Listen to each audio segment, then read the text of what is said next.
Hey guys, this is Maria, and this is my vegan story. I was born in Siberia, a cold swamp part of Russia with taiga forests. You can't get any free fruit from the tree growing next to your house there. So I was a little meat-eater girl. Meat was actually the only kind of food I wanted to get, except maybe candies. And it was a normal thing, because here in Russia, 90–95% of all food contains meat or fish or some other animal-derived ingredient. My summer holidays I used to spend far to the west, in village where my grandparents lived. During my stays I spent my time playing with animals, and it was always a great time. I loved animals as all the kids do, and as many of the kids I had no idea about what's happening before I get my dinner. One summer was a period when my grandma followed a vegetarian diet to feel better and be more healthy. I was 5 years old and I thought that she's so awesome and vegetarian people are so cool. And then I realized that, unfortunately, to live my way is to be uncool, because I love meat so badly that I'd never handle being a vegetarian. I also was, and I still am, a huge cat person. My classmates even asked me, is there anything in the world that I like except cats? At that moment the answer was no. So once I even made a deal with my dad. If I graduated with honors in high school, he should build a small house for me so I could bring there every single homeless cat I could find to care for it. That was my plan. Then my family adopted a cat, which was the one and only pet of mine, and I realized that to care for someone is not only fun and games as I used to think, but I also discovered how much love can give you another creature. And the way to show my cat how much I love him was sharing my favorite meat food. At that time I started to think that I want to become a vet when I grow up. That idea was in my mind for a couple of years, but at the same time I wanted to be a fashion designer. And in the end my artistic side has won that battle. I also was addicted to a Russian cartoon, Dino on the Moon. The story is about a really bad guy that was making some synthetic food on the moon. And there was a lot of pollution because of his factories, and this Dino boy came there to share with lunar people some fruit and vegetable seeds, and he met that girl which was the only activist for saving the moon, and they became friends and kicked ass of the bad guy. I watched it 100 times. Now looking back, I can say that this movie is totally vegan. And it actually was an environmental education lesson that had such a big influence on me. Then the internet has come into my life. At age 15, I found a terrible video about how people are killing animals for making fur coats. I watched it about 30 seconds and it was enough to think, damn, it's disgusting. Thankfully, I'm not wearing fur coats.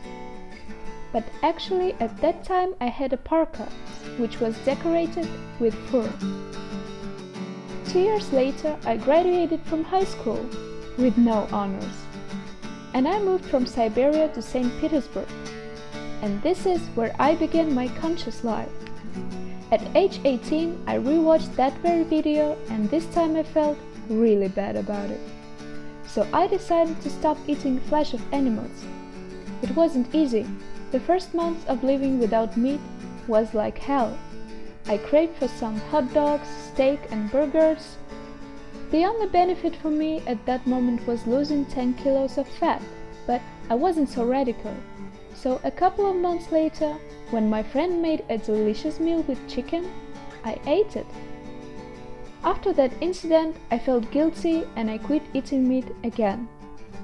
So I had become a pescatarian, and I was thinking it's a normal thing. I can explain. First of all, it's about an identification. Nobody calls fish and seafood animals or meat. Second is that I've never been empathetic to fish. I used to think they are kinda boring. Third, when my feeling of guilt started to grow and spread to fish, I found an information that fish can't feel the pain. and it was alive, but it was that very thing I wanted to know to excuse myself. But let's get back to the story. Around the same time my beloved cat passed, and after that I couldn't even think about eating any creature that looks like someone I used to play with during my childhood. So next 4 years I lived being pescatarian, and everything was quite okay, until the day when that question stuck in my head. Maybe I should quit eating dairy and eggs? And I decided that the time is now, and I became a vegan person. It lasted for a week until that sushi party where I ate a dozen different pieces with no regrets. But I avoided of eggs and dairy products though. And the next month I was on the vegan diet again, and everything was fine.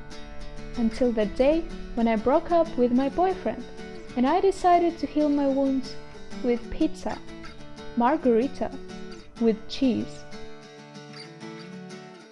Another month passed when I bought a book that actually has become a point of no return for me, Eating Animals by Jonathan Safran Foer. I read his first 2 books, and I liked them. So how cool it was to find out that the 3rd book is about veganism. To read only half of it was enough for me to go vegan, finally and consciously. The greatest thing is that it was very eye-opening, not only about meat, dairy and poultry industries, but about a seafood industry. This book made me love and respect fish and sea animals as much as I love and respect any other animal. And this time I was so sure about what I've been doing that even a small thought about eating something made with animal-derived ingredients was disgusting and shameful and unacceptable. It was hard at some point because finding a vegan version of my favorite junk food in regular supermarkets was some kind of an impossible mission. Only a year later I found some nice shops and places to eat in St. Petersburg, and after that my plant-based hunting has become much easier. When I was vegan for 8 or 9 months, another great thing happened to me, and it made me even more sure about my new lifestyle. Once when I was on my way home, something just fell down near me. It was a wild bird, a woodcock, that was blown into the side of my house by the wind. He was injured, so I took him home. Some vets and bird rescue volunteers helped me with healing and caring tips, so the bird was saved. And this whole situation made me realize again how precious life is, and how smart and unique every creature is, that every single animal has its own personality. And we all just have to give some respect to them, and to ourselves as a human beings, which can actually live a better life than we used to. Of course, at my first vegan year, there was some pressure from my relatives and friends when I told them that I no longer eat any animal source foods, I'm not wearing fur or leather, and don't use products tested on animals. It was a tough period. I've heard a lot of warnings and evil jokes and provocative questions about my lifestyle, but now people just gave up because they realized that they can't break me. At the same time, my mom was around. She noticed that I'm looking and feeling much better after I went vegan, so about a year later she started to care more about her own health and eat only vegetarian, mostly vegan food. And this is so cool! Some of my friends noticed the same things and discovered vegan lifestyle as well, and I'm so happy that my experience inspiring people.